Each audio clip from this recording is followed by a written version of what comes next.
नमस्कार बच्चों। आज हम बात करेंगे क्लास 8 की वर्कशीट नंबर 8। तो बच्चों क्या दिया हुआ है, read the following conversation and answer the question. आपके सामने एक बातचीत दे रखी है, तो उस बातचीत को सुनना और प्रश्नों के हल करने हैं। तो स्पीकर 1 बोलता है बच्चों, नमस्ते अंकल। नमस्ते uncle, good to see you jogging, आपको देखकर बहुत ही अच्छा लगा। तो स्पीकर 2 बोलता है, हेलो डियर, मेरे प्रिय dear, congratulation for your job, आपको आपके जॉब के लिए बधाई हो। फिर स्पीकर 1 कहता है, थैंक यू अंकल, धन्यवाद uncle, I worked very hard for it, uncle मैंने इसके लिए बहुत कठिन परिश्रम किया है। तो स्पीकर 2 कहता है, so when are you going to Pune then, तो फिर तुम कब पुणे जा रहे हो बच्चे। तो स्पीकर 1 कहता है, my train is on the day after tomorrow, यानी मेरी जो ट्रेन है ना वो कल के बाद में वो रहेगी। तो स्पीकर 2 कहते हैं, गुड, ट्रेवल सेफ, सावधानी से ट्रेवल करना। तो बच्चों पहला क्वेश्चन है, who do you think are engaged in this conversation, इस बातचीत में कौन कौन है बच्चों। तो एक बच्चा और टीचर है क्या, ये शॉपकीपर एंड बायर है क्या, ये young girl and her neighbour उसका पड़ोसी है, या यंग गर्ल एंड फ्रेंड। तो जो हमारा सी ऑप्शन है वो हमारा सही रहेगा। दूसरा क्वेश्चन है बच्चों, where do you think they are having the conversation, वो कन्वर्सेशन कहाँ कर रहे हैं बच्चों। तो B option, at a park, park के अंदर कर रहे हैं। तीसरा क्वेश्चन है बच्चों, identify the mood of the speaker in the following sentence, इस सेंटेंस में स्पीकर यानी जो बोलने वाला है ना उसका मूड कैसा है। Oh congratulations on your job dear, अरे बधाई हो तुम्हें तो अब तुम्हारी जॉब के लिए प्रिय। तो स्पीकर एंग्री गुस्सा है, स्पीकर बोर्ड बोर है, स्पीकर हैप्पी खुश है, और स्पीकर सैड है। तो बच्चों स्पीकर खुश है, तो सी ऑप्शन हमारा सही रहेगा। चौथा क्वेश्चन क्या है बच्चों, the girl is going to Pune, girl है ना लड़की पुणे जा रही है, बिकॉज क्योंकि she had a job there, क्योंकि वहां पे उसको जॉब मिल गई है। तो इसी के साथ अगली वर्कशीट देखो बच्चों, वर्कशीट नंबर 9। तो look at the given picture and answer the following questions using appropriate punctuation, यानी पहले चित्र देखना। देखो बच्चों पहले चित्र में लोहरी जो पंजाबी लोगों का नृत्य है, जो त्योहार है। दूसरे में रक्षाबंधन है बच्चों, तीसरे में होली है, चौथे में क्रिसमस, पांचवें में दीपावली और छठे में ईद। अब देखो बच्चों, list the festivals that are being celebrated in the picture. तो लोहरी, राखी, होली, क्रिसमस, दिवाली और ईद। सेकंड क्वेश्चन बच्चों, name the festivals that you celebrate with your family and friends, यानी आप अपने दोस्तों और परिवार के साथ कौन से त्योहार मनाते हो। तो जैसे मैं, I celebrate Holi, Deepavali and Rakhi with my family and friends. तीसरा क्वेश्चन है बच्चों, which is your favourite festival and why, आपका पसंदीदा फेस्टिवल कौन सा है बच्चों और क्यों। तो राखी इज माय फेवरेट फेस्टिवल, राखी मेरा पवित्र और मतलब पसंदीदा फेस्टिवल है, बिकॉज दिस डे, इस दिन माय सिस्टर टाई मी राखी, मेरी बहन मुझे राखी बांधती है, एंड वी हैप्पी टुगेदर, हम सब खुश होते हैं। फिर चौथा क्वेश्चन बच्चों, how do you celebrate it, तुम इसे कैसे मनाते हो। तो आई वियर न्यू ड्रेस, मैं नए कपड़े पहनता हूँ, माई सिस्टर ब्रिंग राखी, मेरी बहन मेरे लिए राखी लेके आती है, एंड स्वीट्स, और मिठाइयाँ लेके आती है, एंड वी सिट टुगेदर, हम दोनों साथ में बैठते हैं, she tied me a rakhi on my hand, वो मेरे हाथ पर राखी बांधती है, and I give gift to her, और मैं उसे कुछ गिफ्ट देता हूँ।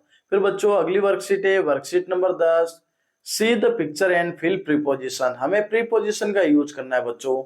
आफ्टर का अर्थ होता है बाद में या पीछे, बिफोर का अर्थ होता है पहले, बिटवीन का अर्थ होता है बीच में, नहीं दो के बीच में।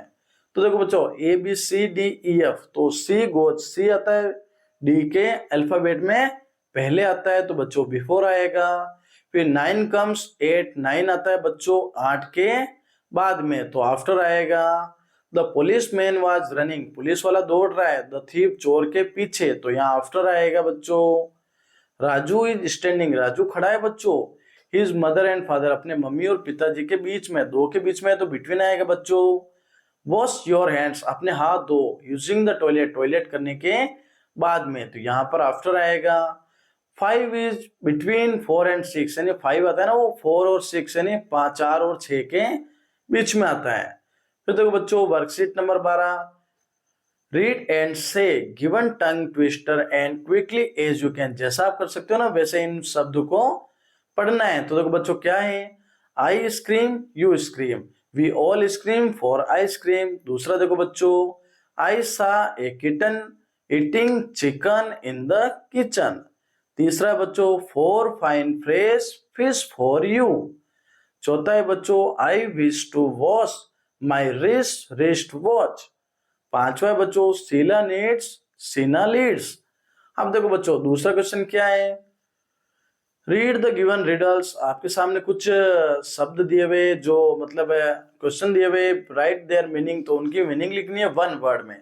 तो पहला बच्चों क्या है, what can travel around the world while staying in a corner. यानी पूरे विश्व में जो घूमता है ना विश्व, उसके साइड में कोने में कौन एक स्थिर रूप में खड़ा है, स्टे कर रहा है, तो वो है बच्चों सन यानी सूर्य। During which month do people sleep at least. किस महीने में सबसे ज्यादा लोग सोते हैं, तो वो होता है बच्चों फरवरी महीना। फिर देखो what has hands but can not clock. किसके हाथ होते हैं लेकिन वो ताली नहीं बजाता, तो बच्चों किसके होते हैं, क्लॉक यानी घड़ी के। फिर बच्चों चौथा क्वेश्चन है what has a head and tail. किसके हेड और टेल होता है बट नो बॉडी, लेकिन शरीर नहीं होता, तो वो होता है कॉइन। कॉइन यानी सिक्का। और which word in the dictionary is spelled incorrectly. कौन सा शब्द है जो डिक्शनरी में गलत लिखा हुआ है, तो बच्चों इनकरेक्ट है, क्योंकि इनकरेक्ट का अर्थ ही क्या होता है बच्चों, गलत होता है। फिर देखो बच्चों वर्कशीट नंबर 13, इसमें एक पैसेज दिया हुआ है बच्चों, ध्यान से पैसेज को सुनना है, समझना है और क्वेश्चन के आंसर देने। तो a rich man lived in a small town in Rajasthan. एक अमीर आदमी है ना, वो राजस्थान के एक गांव में रहता है। वन डे, एक दिन क्या होता है बच्चों, he brought home 2 large and juicy mangoes. एक दिन वो 2 बड़े बड़े और जूस वाले आम लेकर आता है। He gave them to his servant. वो उन आम को अपने सर्वेंट नौकर को देता है। एंड सेड कहता है, Ramu take this to the kitchen. इनको किचन में लेके जाओ, एंड कट देम, इनको काटो। Make 2 cups of coffee too, साथ में 2 कप कॉफी भी बनाना। ए फ्रेंड ऑफ माइन, एक मेरा मित्र है, विल बी कमिंग सून, वो जल्दी ही आ रहा है। अब Ramu cut the mangoes, Ramu आम काटता है विथ ए नाइफ, एक चाकू के साथ। And put 1 piece in his mouth, और एक पीस वो खुद खाता है और देखता है टेस्ट करने के लिए। Ah how sweet it taste, oh कितना अच्छा टेस्ट है इसका, कितना मीठा है। If I eat just 1 more piece, एक पीस में और खा लेता हूँ, the master will never know, मालिक को कुछ भी पता नहीं चलेगा। ही थॉट, उसने सोचा। इन ए फ्यू मिनट्स, कुछ ही मिनट्स में, द प्लेट वाज एम्प्टी, पूरी प्लेट खाली हो गई।